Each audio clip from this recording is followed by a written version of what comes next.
So a little background here, for those of you that don't know, Michael Jordan is and was extremely competitive. They got tangled up here. Danny gets mad, grabs the ball. Michael, they just talking each other. He just bumps into it. What's the deal? Michael Jordan and Reggie Miller having a go at it.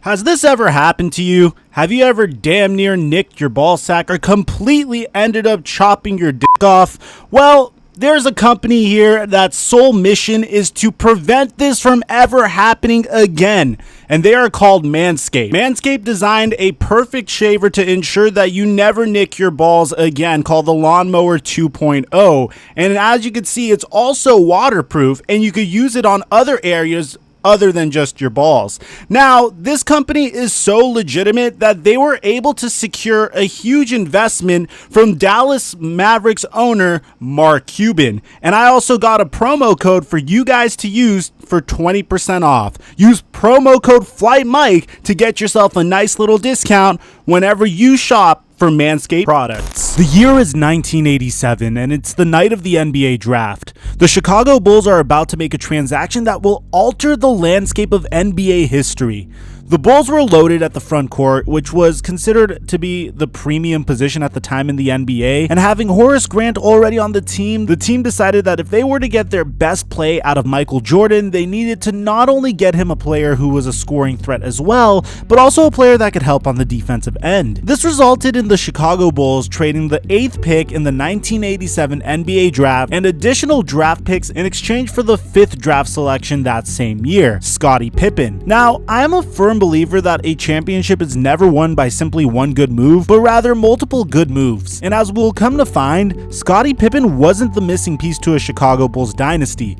Rather, he was one of many integral pieces that resulted in one of the greatest dynasties we have ever seen in modern sports. After 4 years at the University of Central Arkansas, Scottie arrives at a franchise where there was also a future MVP in the league in Michael Jordan. If I was to compare Jordan's meteoric rise to a player in the NBA today, I would compare this stage of Jordan's career to Luka Doncic. Jordan has only been in the league for 3 years and was already the leading scorer with 37 points per game, 5 rebounds per game, and 5 assists per game. And if you didn't think that was already extremely impressive, Jordan also contributed 1.5 blocks per game and 3 steals per game, making him not only one of the best offensive players in the league, but also one of the truly elite defensive players in the league. Jordan would win MVP of the All-Star game as well, and the reason why he's getting the comparison to Doncic is because at some point a player comes to the conclusion that he clearly is doing everything he possibly can to win a championship and needs management to put him in the best scenario to win that championship.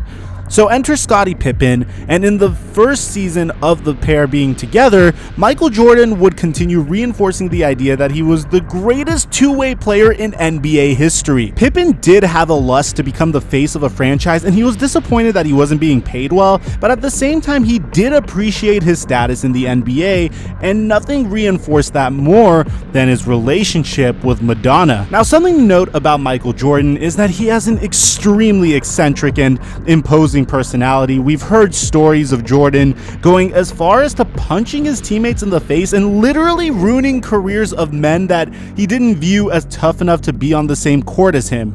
Michael's eccentric and sometimes imposing personality was key to several anecdotes, such as his relationship with BJ Armstrong and John Paxson, or strong confrontations with his teammates. One of the most curious anecdotes occurs between Scottie Pippen and Michael Jordan. So a little background here, for those of you that don't know, Michael Jordan is and was extremely competitive. They got tangled up here. Danny gets mad, grabs the ball.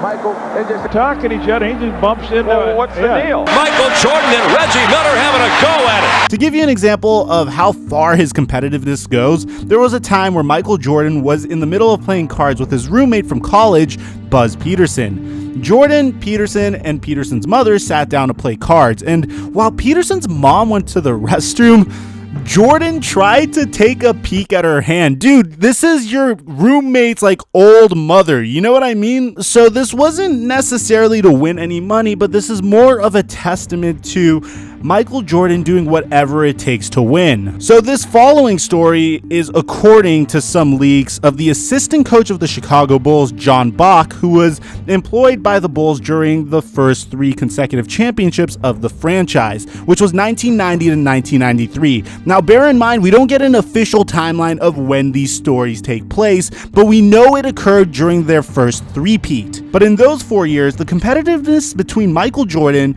and Scottie Pippen moved to other areas away from basketball itself. We know Michael Jordan was a competitive golfer, but at this point, Michael Jordan went as far as to even turn each player's personal life into a competition. And of course, I'm sure most men could agree, we've all gotten together with our boys over some beers and talked about our dating lives. And yeah, there's a little bit of competition with each other. I don't think any competition between you and your bro is like a competition between Michael Jordan and Scottie Pippen, especially because both of these players were young, successful athletes, and the media identified both Pippen and Jordan as sex symbols at the time. And of course, in true Michael Jordan fashion, Jordan had to make a competition out of who had a better dating life. And when it comes to dating, Michael Jordan had something over Pippen in terms of being the most famous basketball player in the world. But Pippen had something over Michael Jordan that Jordan could never change physically, and that was his height. Scottie Pippen is officially listed at 6'8", while Michael Jordan is officially listed at 6'6". And guys, we know that specific females like taller men, although I doubt 2 inches would make a difference,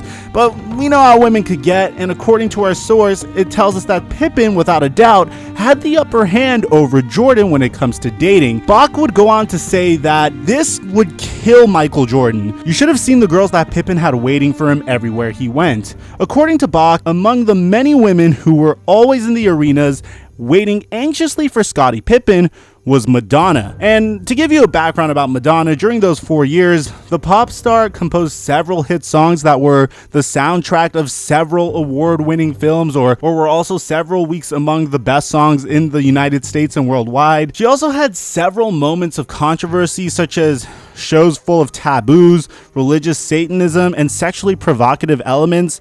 She also published her first album, which sold more than 30 million copies worldwide, becoming the best-selling compilation album by a soloist in history. Meanwhile, both Michael Jordan and Scottie Pippen continued to win rings and championships and put basketball on the map. So both Madonna, MJ, and Pippen were at the height of their fame.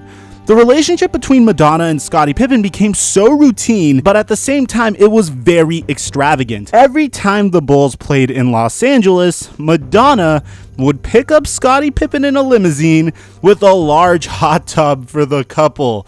Meanwhile, Michael Jordan, not feeling on that occasion as the protagonist in the alpha male, felt on several occasions irritated or upset by the quality time spent by his teammate with the most famous woman in the world.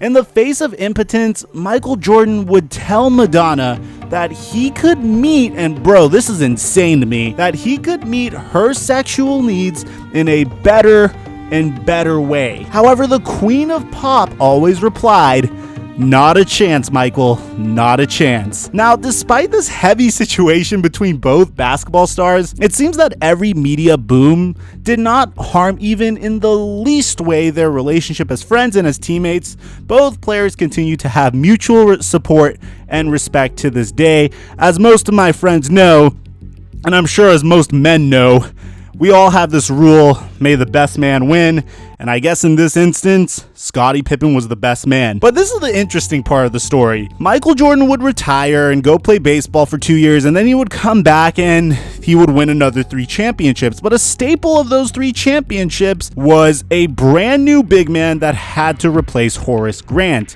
And that big man was Dennis Rodman. And in an interview on the program The Breakfast Club, Rodman told a story about Madonna offering him $20 million to make her pregnant. You mean Madonna star?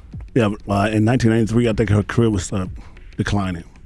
And she said that, the reason why she dated me because I was a bad boy. That's why she dated me. Mm-hmm. So I was growing up and she was pretty much leveling off. Were you disappointed that you didn't get her pregnant? No.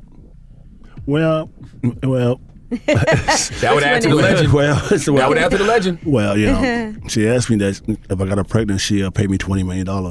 What? Now, bear in mind, we must remember that Rodman has always been in the eye of the hurricane due to his polemic statements, gender violence against his partners, alcoholism, several years of probation, and a rare friendship with a dictator named Kim Jong-un, or several fleeting marriages. In his statements, Rodman commented that he tried, but finally nothing happened because of several problems, such as that they were both in different places. On one occasion, there's a story of Dennis Rodman playing poker in a casino in Las Vegas. Madonna called him to tell him that she was ovulating in New York, to which the basketball player responded, "I'll be there in 5 hours." He took a flight to fulfill this goal. There was so much desire to get Madonna pregnant that he would leave Las Vegas to go to New York in order to get the job done. Rodman had a short relationship with Madonna after her first marriage broke up in 1993 and before he married Carmen Electra, for whom she divorced 5 months later, and finally they failed to have children together, although separately. Rodman is the father of 3 children, while the singer managed to have 2 biologicals and 4 adoptive children. If you guys enjoyed this content, be sure to drop a like, and if there are any other athlete relationship stories or drama that you would like us to cover from the past, please let us know in the comments section down below. We'll give you proper credit in the video. Be sure to subscribe if you're new to the channel and turn on notifications to never miss an upload, and we'll catch you guys in the next one.